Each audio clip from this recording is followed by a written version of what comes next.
Occupational health and safety.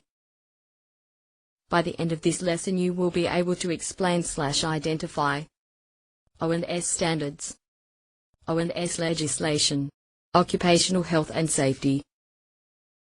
Work in offices is one of the fastest growing areas of employment today.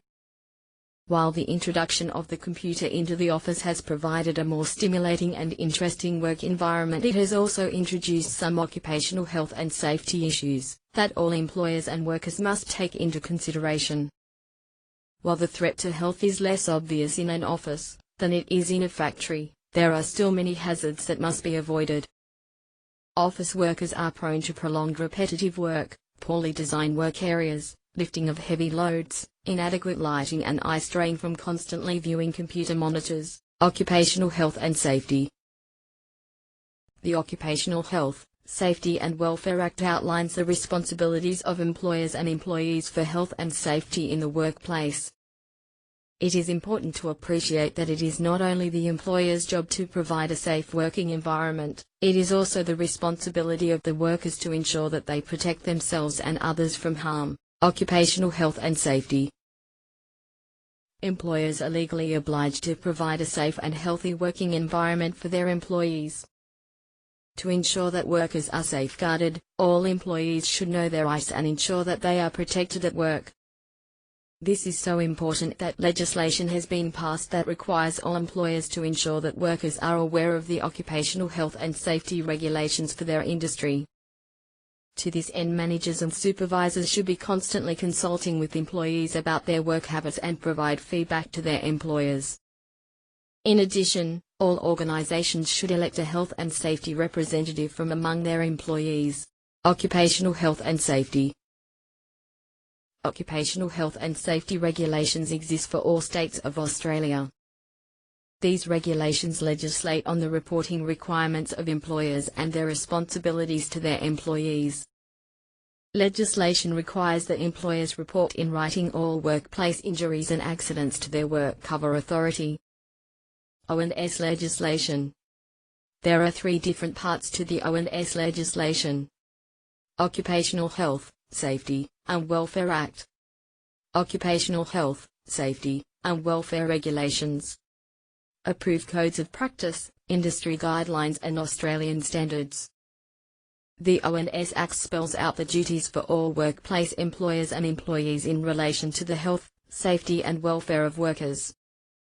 It also provides a framework that must be followed when making decisions about health and safety in the workplace. OH&S legislation. The main objectives of the Act are to protect the health, safety and welfare of people at work, eliminate risks to health and safety at their source, protect the public against the risks to health and safety caused by people at work. The Act details the responsibilities of everyone involved in safeguarding the health and safety of workers. This includes employers, workers, unions, architects, building owners, manufacturers and suppliers. Workplace health and safety is a team project, not the responsibility of any one individual. OH&S legislation. OHSW regulations set out the legal requirements for the management of various health and safety hazards and issues. If there is a regulation, then it must be used in the workplace.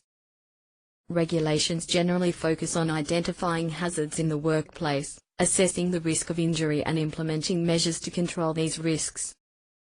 Codes of practice provide a guide for complying with the Act and its regulations. While they are not required legally, the Code of Practices can be used in court to indicate that a person has not followed the requirements of the Act. Each state in Australia has its own work cover authority that deals with incidents relating to workplace injuries. This authority keeps records of injuries and deaths in their state and also investigates accidents in the workplace. OH&S in the UAE.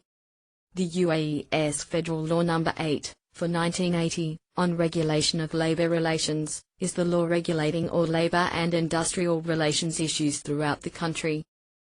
It is under a process of regular review and is amended by ministerial resolutions, as issued by the Ministry of Labour, and approved by the Council. Its requirements apply to both UA nationals and foreign workers, and the Ministry of Labour is responsible for implementing the federal law. The Federal Law No. 8, 1980, consists of 12 chapters, with Chapter 8 relating to OH&S, employers' responsibilities. Under the OH&S Act, the employer has a duty of care to ensure that workers, while at work, are safe from injury or risk to health. The Act states that an employer must maintain a safe work environment, instigate safe working systems, provide and maintain safe work equipment, provide OH&S information and training to employees, provide supervisors with information and training to ensure that they can provide a safe working environment for employees under their care. Employees' responsibilities. Not only does the Act set down the responsibilities of the employer, it also details the responsibilities of the employee to ensure a safe working environment. To this end, the Act states that an employee must take care to protect their own health and safety, not endanger the health and safety of others through their actions or lack of action, use any safety equipment provided, follow health and safety instructions given by supervisors or employer, not come to work under the influence of drugs or alcohol, report any workplace health and safety hazards as they become aware of them. Health and safety policy. Using the Act and its regulations as a guide, each business should develop a health and safety policy. This policy should be developed through consultation between senior managers, OH&S representatives and employees.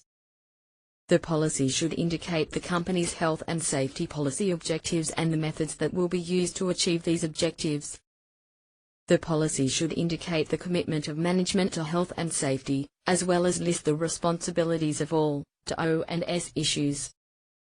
It should also include the accountability of management and an indication of the training and communication methods that will be employed to make all employees aware of the policy. There must also be continuous monitoring and review of the policy over time. Health and safety policy. An effective OH&S policy has 6 main elements. Demonstrated commitment from management. Assigned responsibilities for managers and supervisors who are then held accountable. Written policies outlining the arrangements, procedures and practices for workplace health and safety. Effective consultative processes between workers and management.